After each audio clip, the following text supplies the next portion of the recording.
We've got some things today you will not see in the news, but you'll see it on this news because we want to bring you the truth. First of all, the wonderful Muslim Brotherhood. I understand Senator McCain is going to meet with the Brotherhood. They had secret torture chambers in Egypt when Mohammed Morsi was president. And we'll have the shocking details for you on this program today. Last spring, we heard that members of the Muslim Brotherhood had tortured Christian demonstrators at a mosque in Cairo. Now, more Egyptians are coming forward with their stories of abuse. Here's our Gary Lane. The torture allegations come of no surprise to Egyptians like these demonstrators, brutally beaten by pro-Morsi Islamists. Also not shocked, CBN News contributor Raymond Ibrahim. He says many Islamists believe it's okay to torture an adversary. And it all comes down to, what is your intention? Is your intention to empower Islam? And if it is, then you are exonerated. The idea of actually, using terror once again via torture in order to support this sort of Islamist agenda has been going on for a very long time. The El Nadim Center for Rehabilitation of Victims of Violence recorded 359 torture cases during President Morsi's 1 year in office. That compares to 357 during the last 10 years of Hosni Mubarak's rule. Arresting and prosecuting the abusers may not be a top priority of the interim government at this time. Both the Egyptian cabinet and the National Defense Council have called on pro-Morsi demonstrators to disband their Cairo sit-ins.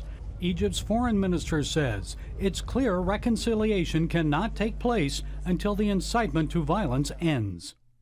Egyptians are adamant about restoring their normal life and that the insecurity that exists cannot continue long term. But there is no desire to use force if there is any other avenue that can be, has any potential for success. Pro-Morsi supporters and other Islamists still blame Christians for the ouster of the Muslim Brotherhood leader from the Egyptian presidency. Attacks against Christians, especially in Upper Egypt, continue. CBN News has received reports of fresh attacks that occurred Saturday, August 3rd. Militant Muslims attacked homes and businesses in 3 Christian villages near Alminia. Rioting Islamists planted a black al-Qaeda flag at a Coptic Orthodox church in Sohag. Egyptian Christians want Washington to pressure the interim government to do more to protect them. While most Egyptians say they love Americans, they have little love or respect for President Obama and U.S. Ambassador to Egypt, Ann Patterson. There's this feel that's, very hostile to the American administration because they see them, rightfully so, as very biased towards the Brotherhood and, the Muslim Brotherhood and the Islamists in general, because this administration's actions, especially in the person of the hated Ann Patterson. So it's really interesting to see how this will develop on the diplomatic front. Secretary of State John Kerry has suggested President Obama appoint U.S. Ambassador to Syria Robert Ford as the new Egyptian ambassador.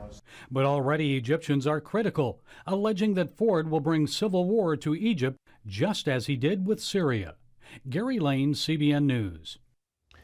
Boy, the chickens are coming home to roost in terms of some of the Obama mistakes. But, ladies and gentlemen, the Muslim Brotherhood is bad news. It is bad news.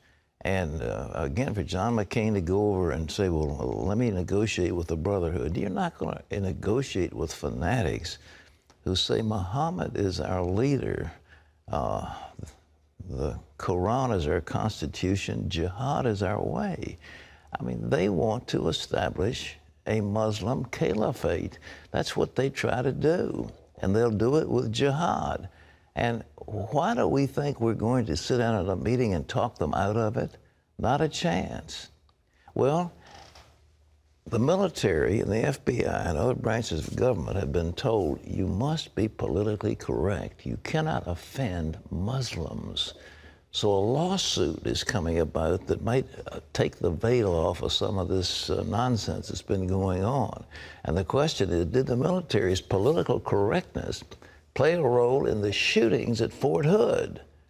Well, Lee Webb has more on that story from the CBN newsroom. Here's Lee.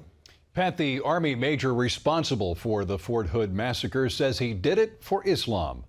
Nidal Hasan is acting as his own attorney in the trial, which began yesterday. Now some of his victims are suing the U.S. government, and they claim the military's political correctness allowed the massacre to happen. Here's Charlene Israel. Witnesses say Army psychiatrist Nidal Hasan opened fire at Fort Hood nearly 4 years ago. He's accused of killing 13 people and wounding more than 30 others. Now on trial, he denies none of that.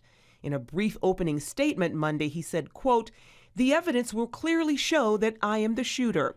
Hasan called himself a mujahideen, or a Muslim holy warrior. He further stated he realized during the war that he eventually found himself on the wrong side and switched sides, considering himself a mujahideen. He then told the jury, quote, "We mujahideens are imperfect Muslims trying to establish a perfect religion. I apologize for any mistakes that I made in this endeavor." This is just cold-blooded massacre. And if you believe in capital punishment and you don't vote for the death penalty in this case, then I don't know what case you would vote for it. Meanwhile, as Hasan proudly admits to carrying out the attack, survivors of the massacre remain furious. A group of 148 victims and their families are suing the U.S. government for essentially allowing the attack to happen. Their lawyer told British newspaper The Sunday Telegraph, quote, "Because of where he came from and how he prayed to his God, they promoted him and set him loose and ignored his very open, very obvious jihadism." 2 years before the attack, Hasan told a crowd of medical college students that the U.S. was waging war on Islam. In another incident, the FBI spotted email exchanges between Hasan and top al-Qaeda terrorist Anwar al-Awlaki. Still, Hasan was left untroubled by military authorities. The victims say it's time for the military to meet its responsibilities to those harmed by its negligence. Charlene Israel, CBN News. The Justice Department has filed criminal charges now in the deadly terror attack on the U.S. consulate in Benghazi. Ambassador Chris Stevens and 3 other Americans died September 11th of last year. The criminal complaint lists an unspecified number of suspects. One official tells the Associated Press it includes Ahmed Abu Khattala. He's the head of a Libyan militia group and admits being at the compound that night.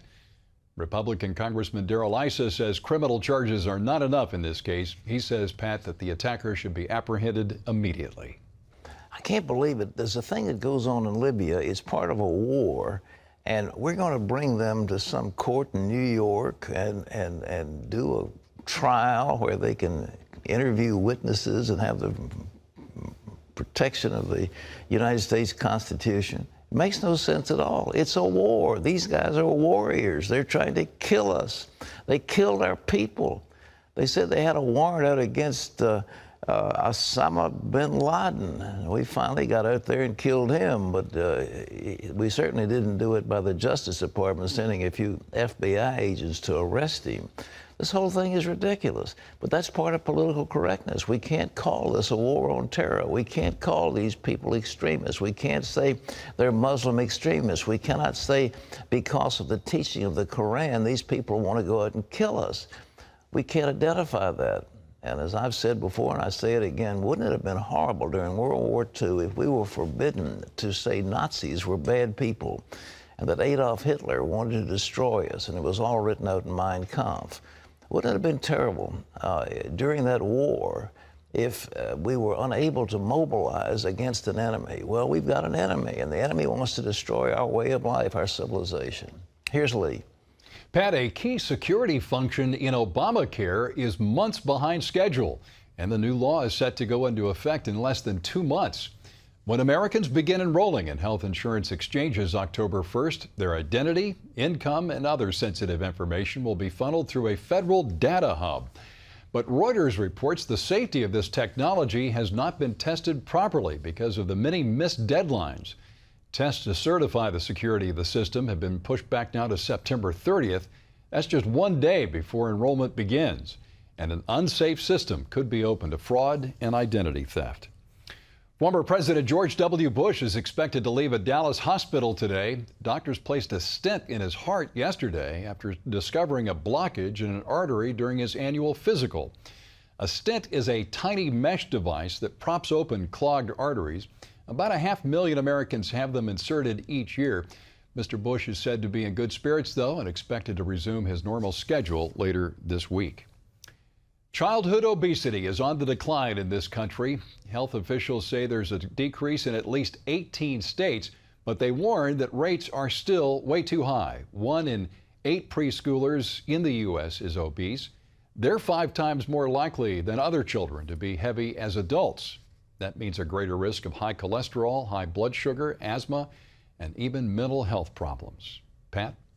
Thank you. Well, Mayor Bloomberg is probably rejoicing. It's because they're not drinking supersized Cokes. I thought they were still appealing that. Well, maybe it's not where this other reduction is from something else. Maybe parents are getting intelligent. You know, Wendy, a little kid can't eat anything that their parents don't give them. That's true. They can't do it. It's not available. But they use sugary stuff to bribe them. I know, but if you've got sugary cereal, just read the labels on those cereals that they give them. Well, they've got to have sugar so they won't eat the cereals. Nonsense. The other thing is, Pat, they're sitting on their computers and their iPods and their Kindles, and they're not getting outside and playing like we used to, you know? Push a button. All right, Johnny.